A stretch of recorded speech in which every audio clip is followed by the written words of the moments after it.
What's this? A letter for me. Welcome to another episode of Remember the Great Sports Through the Mail Thursdays. Today I'm going to share with you 3 recent returns that I just got back in the mail, and we'll just jump right into this. And the first one is postmarked from Phoenix, Arizona, and it is a return from former New York Yankee / Texas Ranger pitcher Dave Rajsich on 1. A senior league card makes 2. Another senior league card makes 3. A senior league card with his brother makes 4. And I actually happen to have a minor league set of him as a Louisville Redbird towards the end of his career. So let me tell you about Dave Rajsich and his career in baseball. Dave was born in Ohio but attended college at the University of Arizona in Tucson. He was signed as a minor league free agent by the New York Yankees after attending college. Immediately at 23 years old, he would be assigned to the Yankees minor league affiliate in 1975, and he would work his way up to AAA with the Yankees in 1978 before getting a call-up for 4 games with the Yankees during the 78 season. Well, after the 78 season concluded, he was traded along with Sparky Lyle to the Texas Rangers for a whole list of people, Dave Righetti being the most notable one, which would go on to be a great reliever for the Yankees for a long time. In 1979, he would start the season in AAA, but after showing some excellent appearances in just 5 games, he would get called up to the majors, appearing in 27 games out of the bullpen for the Rangers and starting 3 of those. He posted a pretty decent ERA at 3.52, and going into the 1980 season, he would again return to the bullpen for the Rangers, but he would get demoted during the season and finish the year out in AAA. Nicknamed the Blade because of his tall, skinny stature, Dave stood at 6'5" and just 175 pounds because he was so thin. Well, after that 1980 season, the unfortunate part was Dave never got a chance to return to the major leagues. The Texas Rangers had him play when he was 29 years old from 1981, 82, 83, all in their AAA affiliate. And actually, in 1983, he had a very solid year, going 5-1 with just a 2.32 ERA as a lefty specialist. Well, after that season ended, the Rangers let him go.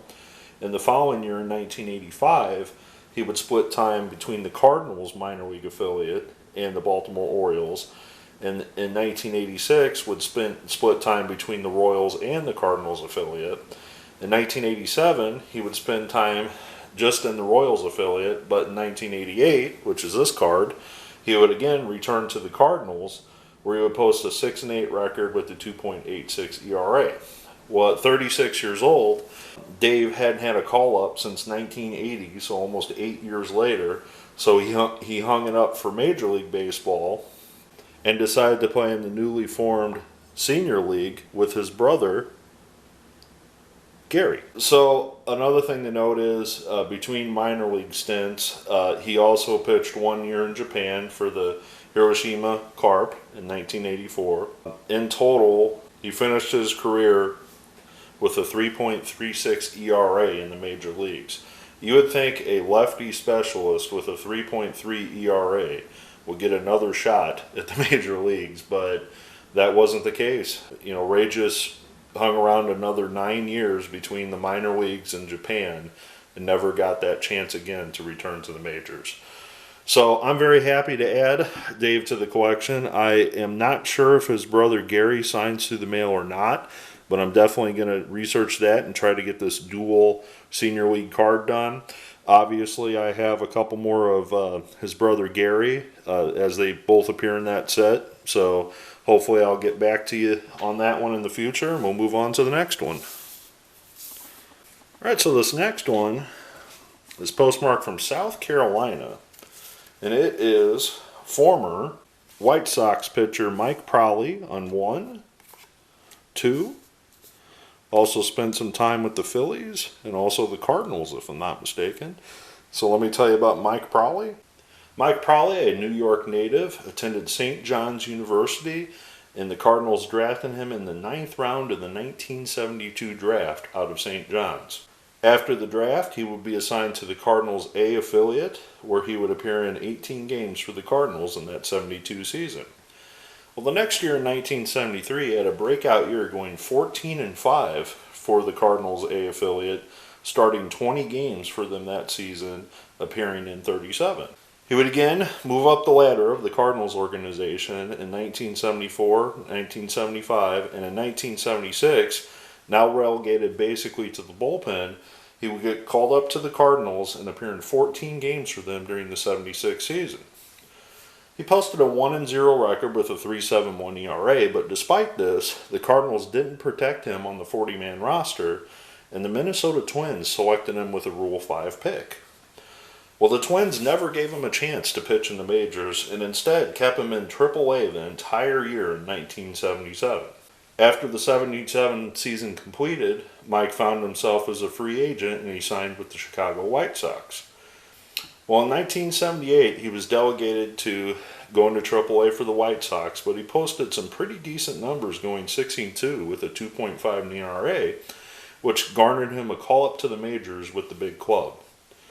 Well, he split some time as, again, appearing as a starter in 6 games and appearing in 14 overall, and posted a 5-2 record with a 2.74 ERA for the White Sox that year.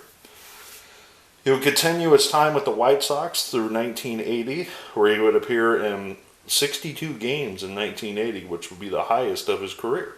Well, after the 1980 season, he was traded to the Philadelphia Phillies right before the 81 season began.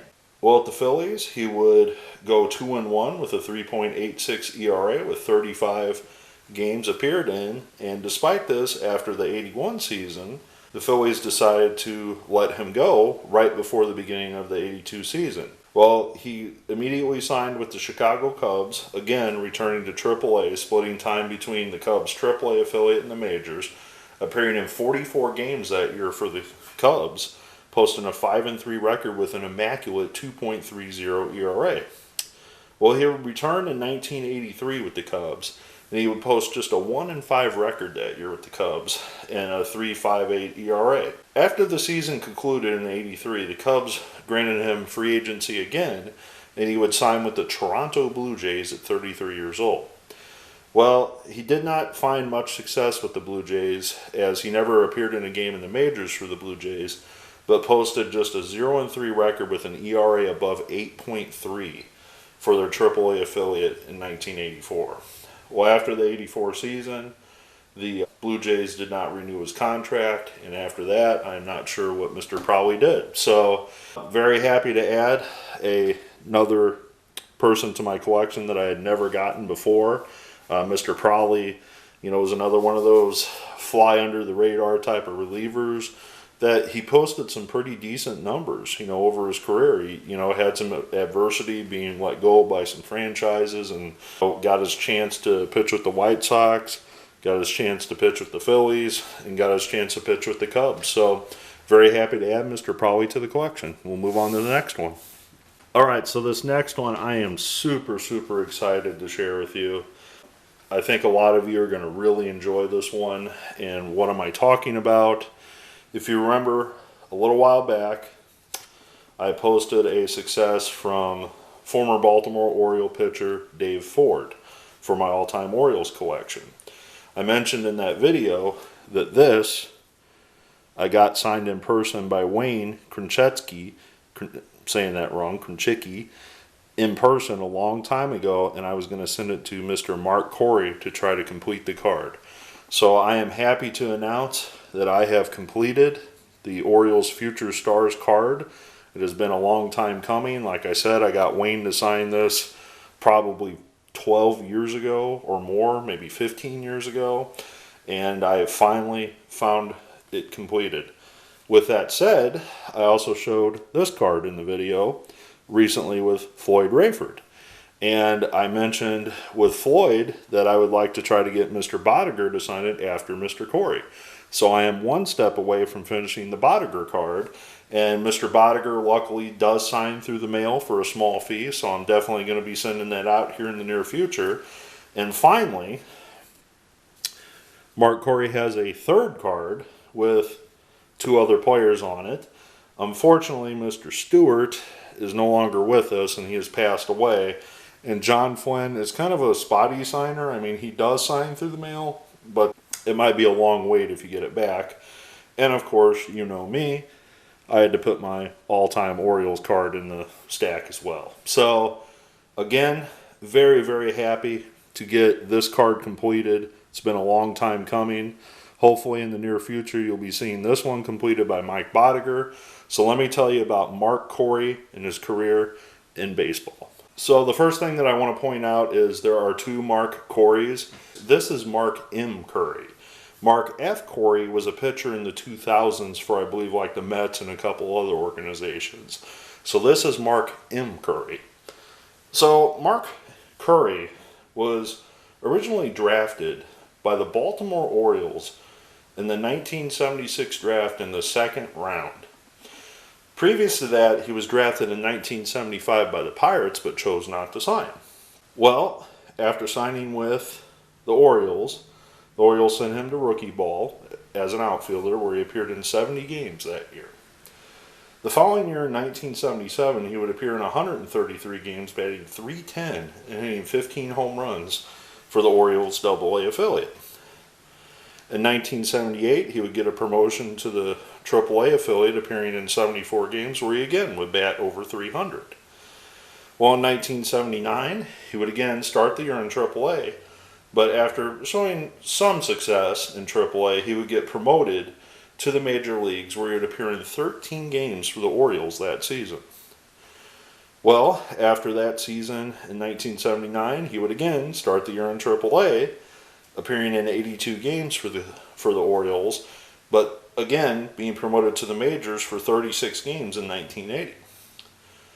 Starting the year out again in 1981 with the Orioles AAA affiliate, he would appear in 75 games in AAA, but also would appear in 10 for the Orioles that year. Well, going into 1982, he did not make the Orioles at all, and actually split time between the Brewers, the Tigers, and the Orioles minor league affiliates. 1983, he would again return to AAA for the Brewers affiliate, not getting a call to the majors. Well, after the 83 season, he would then go overseas and play in the Japanese Professional Baseball League. After some time in Japan, he would return in 1986, resurfacing with the Expos, playing in AA and AAA. After 86, he spent more time with Montreal and finished out his career playing for the Minnesota Twins organization at 31 years old, never seen the majors since 1981. So after his playing career, he spent some time in Japan, bounced around the minor leagues quite a bit for a lot of affiliates.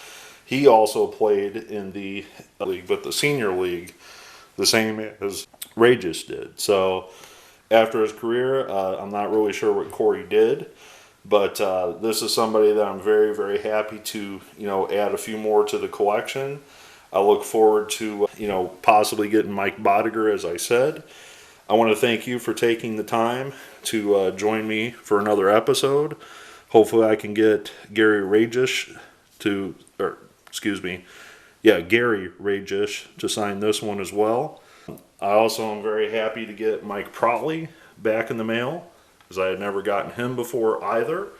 So I want to thank you for taking the time to watching this video, and as always, happy collecting.